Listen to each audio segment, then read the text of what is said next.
As drogas são um problema social em todo o mundo. Há países que proíbem o uso recreativo, por exemplo. Há também os que liberam alguns tipos de drogas, como a maconha. E, recentemente, surgiu uma nova política de combate. Esta, violenta e criminosa. Este exemplo, ou mau exemplo, vem das Filipinas. Lá, traficantes e usuários são executados sumariamente e a mando ou incentivo do governo filipino. Esta imagem é de uma câmera de segurança na periferia de Manila, capital das Filipinas. Um homem chega a uma barraquinha para comprar alguma coisa.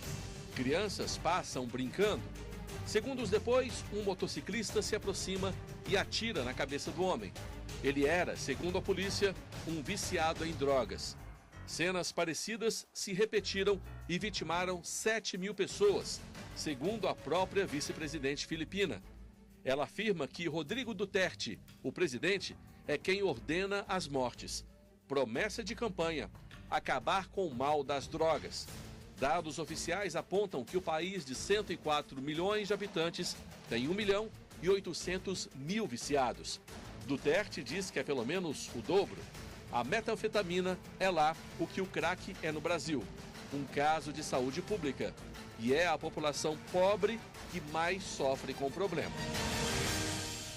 A vice-presidente filipina, Lenín Robredo, citada na reportagem, é contra a matança e denunciou isso na Organização das Nações Unidas.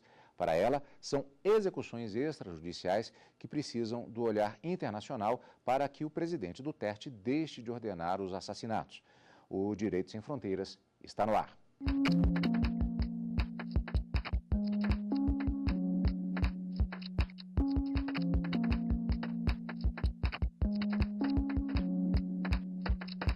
E o Direito Sem Fronteiras agradece e recebe aqui nos estúdios da TV Justiça o doutor em Direito Penal, Tiago Ivo, e a advogada e consultora legislativa do Senado, Clarita Maia. Mais uma vez agradeço a presença de ambos aqui nos estúdios da TV Justiça para falar a respeito desse tema que leva a uma série de questões do ponto de vista do direito, mas eu acho que eu vou começar com uma questão histórica que talvez seja necessário esclarecimento, como a doutora Clarita nos falava, inclusive, antes de começarmos a gravação. Pode-se pensar que as Filipinas sejam um país que já tem problemas em termos políticos e de aplicação desse tipo de medida historicamente. Pelo que a doutora nos falava, não é bem assim. As Filipinas se fortaleceram como um país muito interessante do ponto de vista democrático. Todos nós sabemos que foi uma colônia do século XVI ao século XIX, espanhola, depois vendida para os Estados Unidos e em 46 conseguiu a independência. Caiu numa ditadura e nos anos 80, finalmente, houve a democratização com a figura histórica de Corazon Aquino, que é mãe do ex-presidente Benigno Aquino, que antecedeu o atual presidente Duterte. E desde então, desde os anos 80, sempre se conseguiu fazer uma conciliação muito grande com os grupos dissidentes islâmicos que representam 5%, os islâmicos, 5% da população. Por ser uma população com base espanhola, 81% são católicos, os demais do cálculo não professam nenhum tipo de religião. Mas há 5% que queria e sempre propugnou uma espécie de independência na forma de um movimento de separação. E se esse movimento de separação foi armado, pela forma de luta armada, isso gerou todos os problemas que uma guerra civil gera, obviamente, né? Excessos de poder eventualmente, crimes de guerra, por óbvio, mas sempre houve, a partir dos anos 80, uma busca por uma espécie de conserto com esses grupos. Hoje, basicamente, 4. 2 são aceitos como grupos políticos que encampam objetivos legítimos, agora 2 não. Seria o Abu Asif e o BIFF, que é uma dissidência do Abu Asif. Esses grupos estariam muito relacionados com criminalidade organizada, com tráfico de drogas e a grande dificuldade atualmente do presidente Duterte levar a cabo um acordo de paz, um cessar-fogo, que foi tentado a partir de agosto, mas infelizmente não foi possível, né, não foi bem sucedido, é justamente esses dois grupos que têm relações, digamos, viscerais com a criminalidade organizada e o tráfico de drogas. Então, na verdade, o tráfico de drogas tem um aspecto também político muito profundo, porque esses grupos, de acordo com a inteligência internacional, têm ligações, já professaram lealdade ao Estado Islâmico. Isso é algo muito complicado. A fonte de renda desses grupos é a criminalidade organizada, tráfico de drogas incluso. Então, a medida extrema, estou colocando de um ponto de vista, tentando colocar de um ponto de vista, digamos, imparcial, é também em razão disso, o medo do terrorismo, e esses dois grupos em específico utilizaram táticas terroristas, não os dois primeiros, mas esses dois últimos, o medo de que o terrorismo se alastre, sim, nas Filipinas e também, como estávamos falando, a vontade que existe desde a década de 80 de que as Filipinas se desenvolvam. Hoje em dia é um país que tem taxas de crescimento econômico em níveis de China.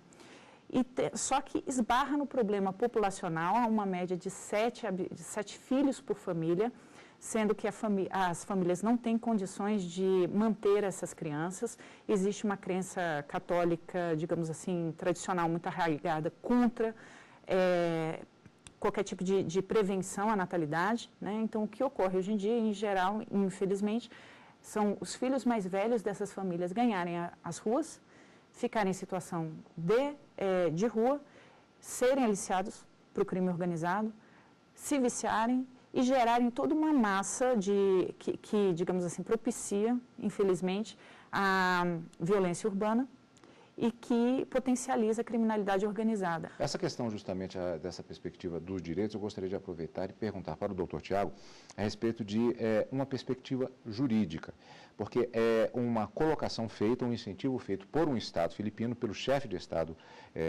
propriamente dito, já como promessa de campanha.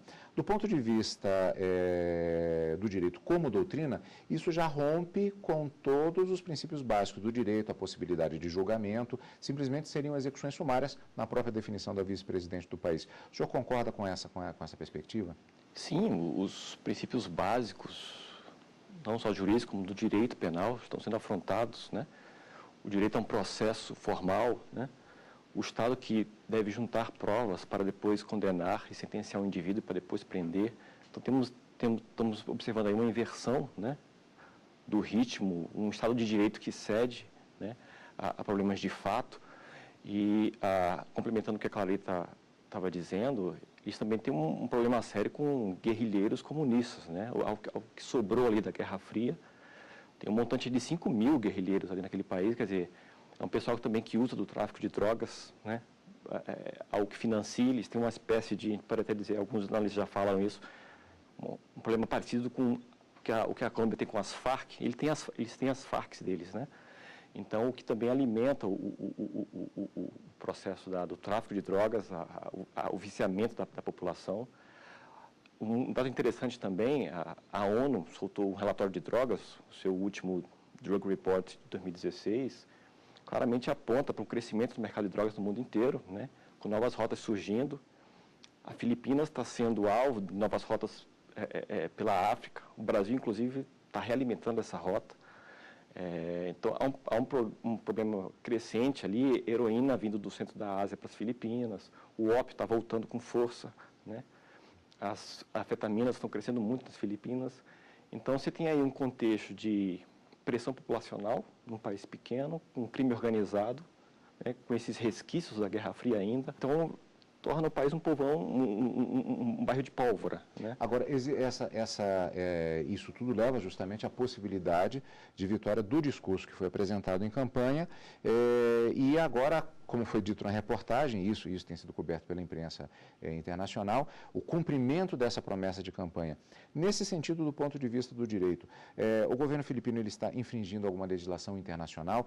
Pode haver, por exemplo, uma intervenção, algum tipo de pressão a partir da própria Organização das Nações Unidas?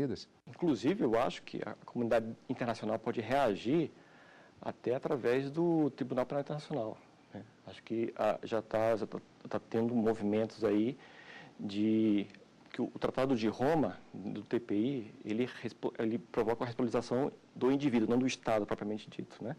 Então, é um mecanismo que a comunidade internacional pode pressionar o presidente, né? Porque ele está ali incorrendo em crimes contra a humanidade, né? Agora, a tática dele, né? Ele atua nas duas frentes. Essa frente que afronta o Estado de Direito e uma frente que ele procura usar o Estado de Direito. Por exemplo, ele está com projetos ali no parlamento querendo reduzir a maioridade penal, né, de 15 para 9, né? Ele está querendo voltar com a pena de morte.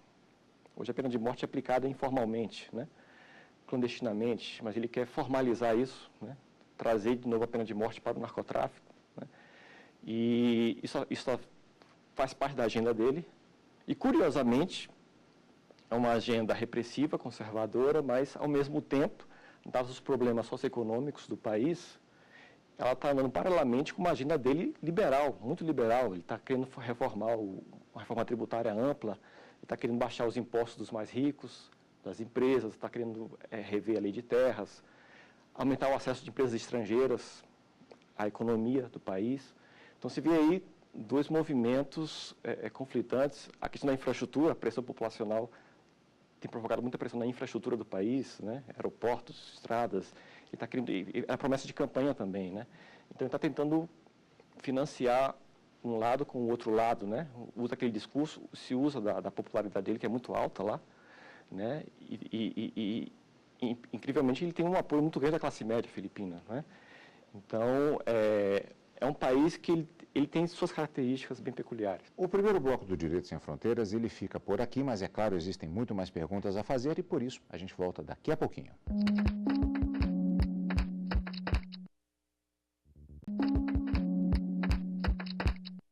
Estamos de volta com Direito Sem Fronteiras. O assunto de hoje é a escalada de assassinatos de traficantes e viciados em drogas nas Filipinas.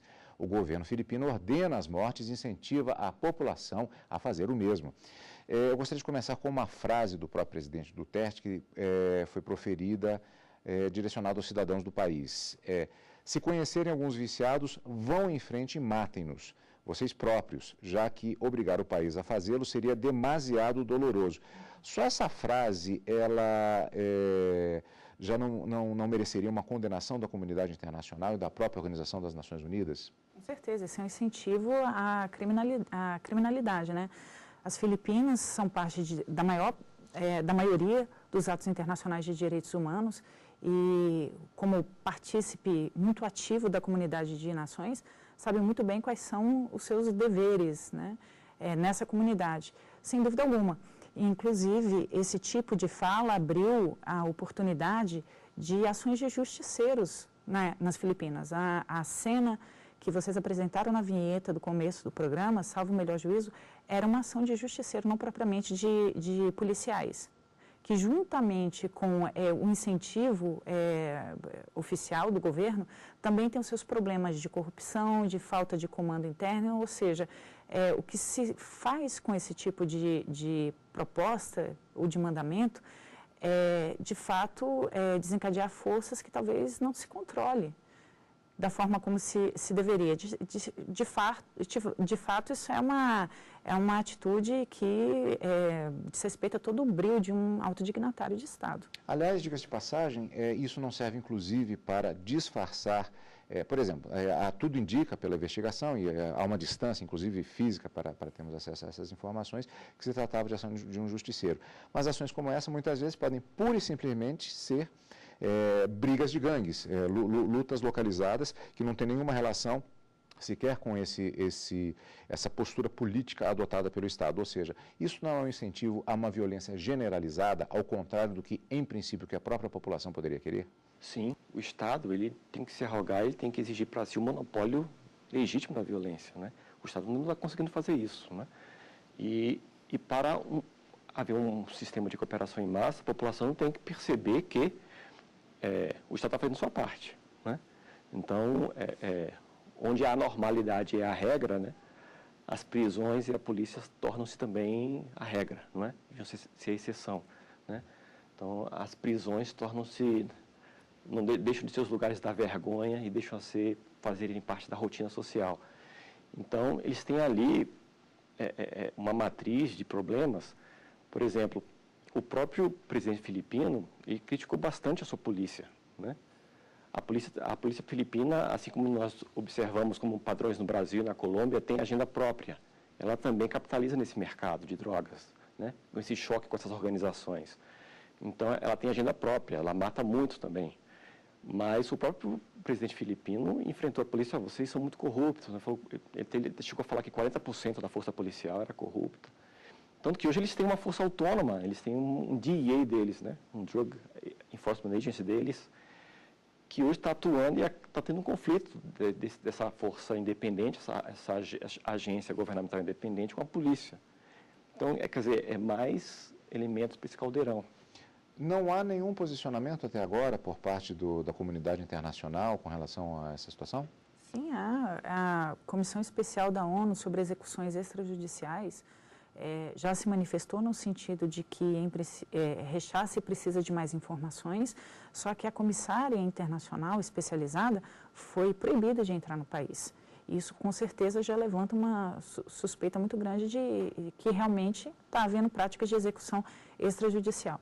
Agora, o que é importante também discernir é que parte desses óbitos, desses assassinatos, vem da própria operação policial.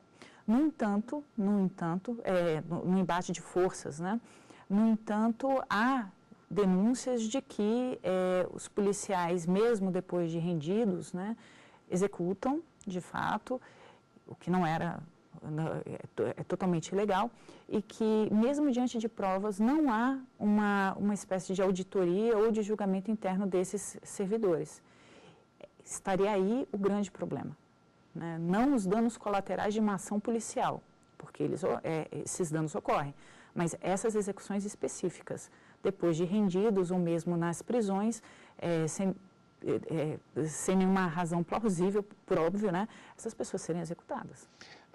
No primeiro bloco, houve uma abordagem relativa justamente às conexões de muitos desses grupos com o terrorismo internacional e que esse discurso, justamente, ele tem gerado esse processo de legitimação aliado a questões econômicas, como foi bem exposto pela doutora no primeiro bloco. Há alguma correlação também com a radicalização dos discursos que acontece em outros países do mundo, levando a polarizações, como, por exemplo, nas próprias eleições norte-americanas e até nas eleições francesas recentemente? Poderia haver alguma correlação do ponto de vista, primeiro, de um certo modismo político, digamos assim, e, por outra, pelas condições globais de diversas populações? Pode-se fazer um link? É uma coincidência? Como se daria isso do ponto de vista do debate político internacional? É uma coincidência parcial. Nenhum discurso político ou moda política é bem sucedido se não houver razões fundamentais ou as ditas forças profundas para que elas explorem os humores da população. No caso das Filipinas, uma superpopulação, uma grande população pobre, famílias muito numerosas que não seguem controle de natalidade por uma questão de crença religiosa, embora isso esteja mudando de certa forma, mas muito lentamente, e famílias que não conseguem controlar seus filhos. Então, há um problema específico, muito mais de ordem social, nas Filipinas, que geraram um descontentamento tal a ponto de Duterte ainda possuir, e esse que é o grande problema nisso tudo, possui um grande apoio popular. Mesmo com todas essas insurgências internacionais, que têm grande fundamentação, Duterte está atacando um problema que era sentido pela população, não do ano passado, quando ele subiu ao poder, mas de há muito tempo, um problema social crescente, um problema de perda de crianças, adolescentes para as drogas.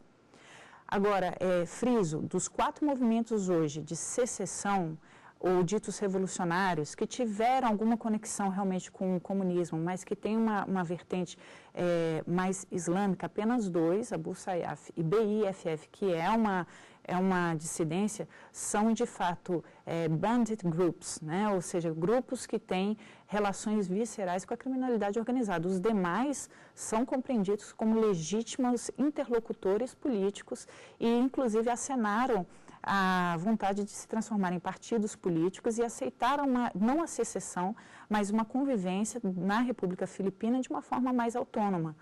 Então, esses grupos específicos, esses dois, quer dizer, não é a maioria, friso, eles infelizmente, sim, há sinais de que decretaram, manifestaram lealdade ao Estado Islâmico, e isso preocupa, porque, novamente, as Filipinas são atores internacionais e asiáticos muito interessantes, muito ativos, prósperos, mas que ainda convive com uma situação muito brasileira, bela Índia, né?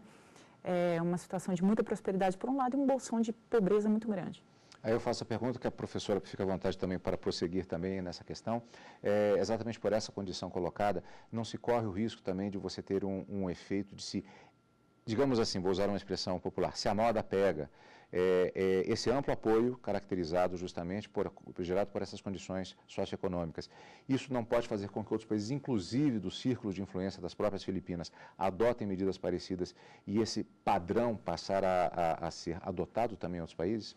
Acho que depende muito da realidade sociopolítica de cada país, né? Como nós observamos aqui desde o início do programa, há elementos muito peculiares ali acontecendo nas Filipinas, né? Eu diria que ela é um caso, não diria que seria o que a gente vê hoje nas Filipinas não é um padrão, algo que você possa dizer, a maioria dos países daquela região se encontra em situação parecida.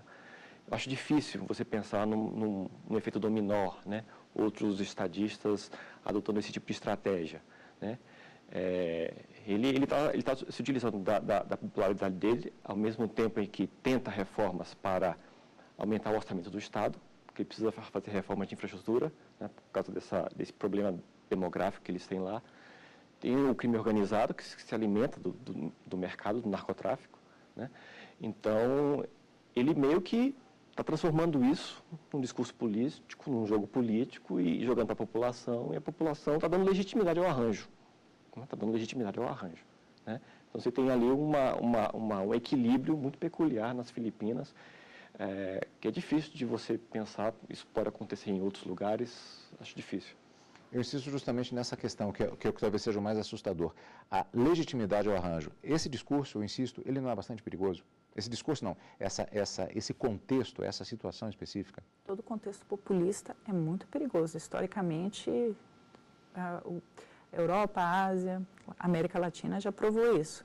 Por óbvio, é claro que a sucessão de escândalos, oposições internacionais podem fazer com que a população que o apoie revise o apoio, tempere o apoio e ele próprio responda de uma forma mais institucional, digamos, estabeleça, leve as forças policiais acusadas de uso de excesso de força e execuções execuções ilegais aos bancos, né, das cortes ou as cortes devidas. Eu não sei se os policiais têm nas Filipinas tem uma jurisdição penal própria, não sei, realmente. Mas é bem possível. Agora, a urgência do combate ao tráfico de drogas, é isso que nas Filipinas, para mim, é isso que fica bastante ressaltado.